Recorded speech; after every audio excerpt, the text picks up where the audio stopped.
Compatriotas, el tema del que vamos a hablar hoy en este primer programa surge como fruto de una serie de cuestiones que la verdad que consideramos muy graves, incluso desde el punto de vista institucional, del respeto de derechos fundamentales en nuestro país, lo cual nos ha llevado a pensar justamente algo que parece una redundancia, si es que está prohibido pensar diferente en nuestro país. Y me estoy refiriendo a derechos constitucionales que hacen a nuestra misma condición de seres humanos, tales como la libertad de pensamiento, la libertad de expresión, la libertad de opinión y, por supuesto, la libertad de prensa. Algunos, desde distintos estamentos de poder, parece que quieren operar como una suerte de policías del pensamiento. Y por tanto lo que pretenden es criminalizar el pensamiento, porque ellos, en su soberbia, se creen que son los dueños de la libertad y que son también los dueños de la democracia. En este verano vimos en el mes de enero cómo en Radio del Plata le levantaron el programa por su oposición al gobierno a un prestigioso periodista argentino con el cual seguramente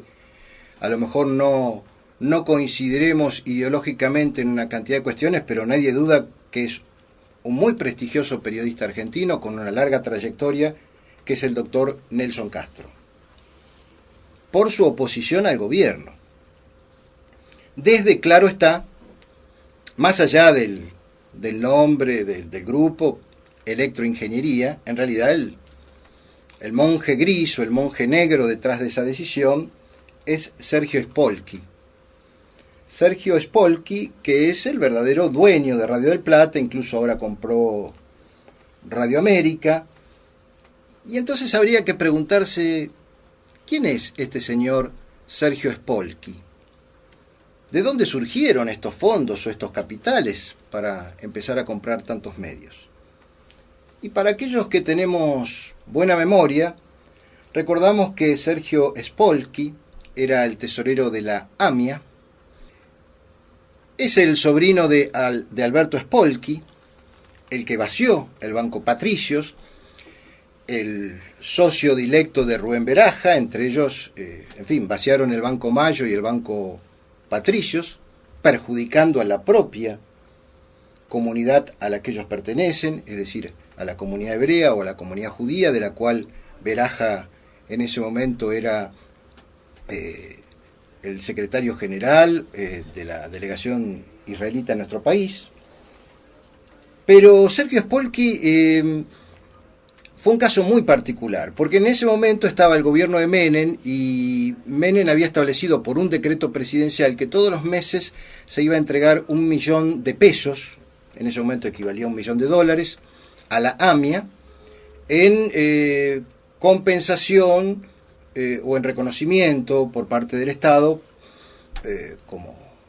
un resarcimiento por el atentado que se había sufrido en la sede de la AMIA. Y esto, reitero, consultemos las fuentes de la época. La propia comunidad judía, importantes dirigentes de la comunidad judía, acusaron a Sergio Spolky de haberse ido con $12 millones al Estado de Israel, casi fugado. Eso salió en muchos medios en su momento. Ahora de repente aparece este señor, Sergio Spolky, con grandes capitales, comprando Radio del Plata, comprando Radio América,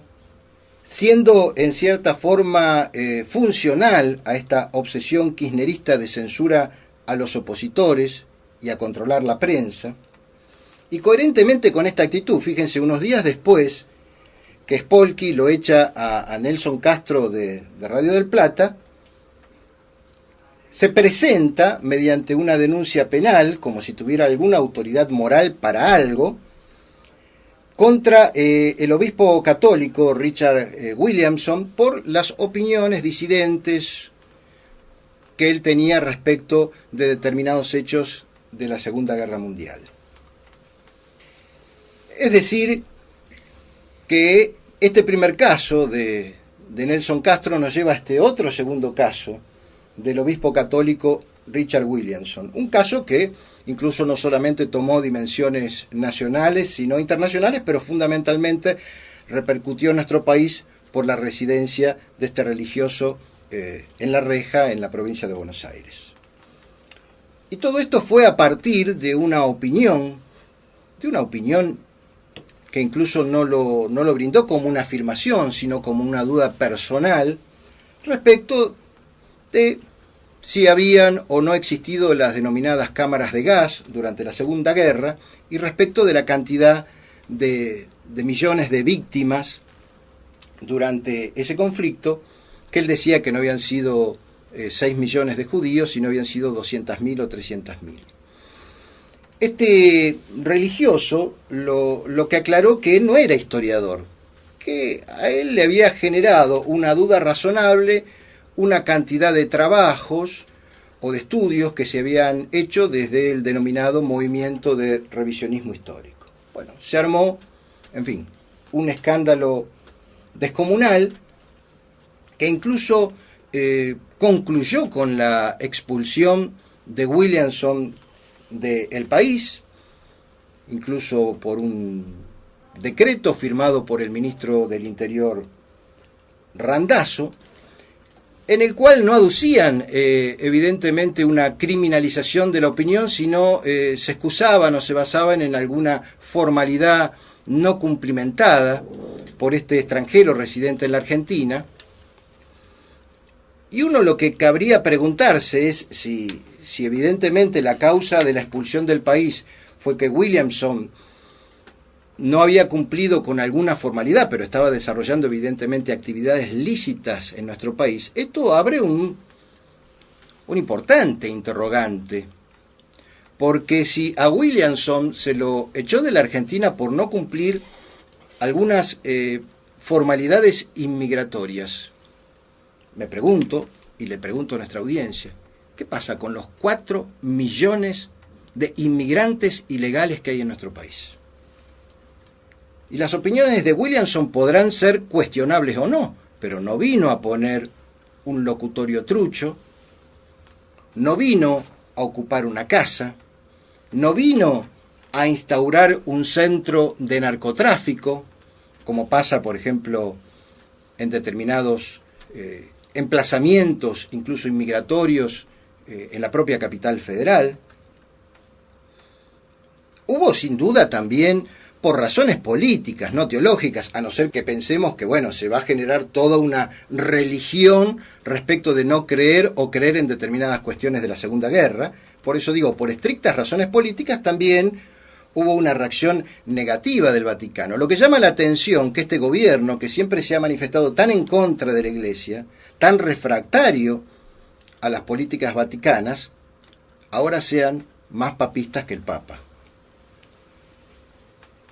En fin, yo respecto de este tema no quiero adentrarme porque tampoco tengo, como se podría decir, una autoridad profesional o si se quiere intelectual, no soy historiador, pero todos estos hechos, por ejemplo como los que hablaba Williamson, suelen generar una duda razonable porque si uno dijera con relación a esos hechos de la Segunda Guerra, bueno, si fueran ex jerarcas del régimen de entonces, o si fueran movimientos o personalidades vinculadas a un pensamiento similar al que hubo en el Tercer Reich, uno podría decir, bueno, evidentemente ahí hay algún tipo de interés en particular. Pero lo que llama la atención, y seguramente esto le llamó la atención al obispo Richard Williamson, que todos los promotores a nivel internacional de este denominado movimiento de revisionismo histórico, fíjense, tienen dos características o dos orígenes fundamentales. O pertenecen a la religión judía, o vienen de una militancia marcadamente antinazi.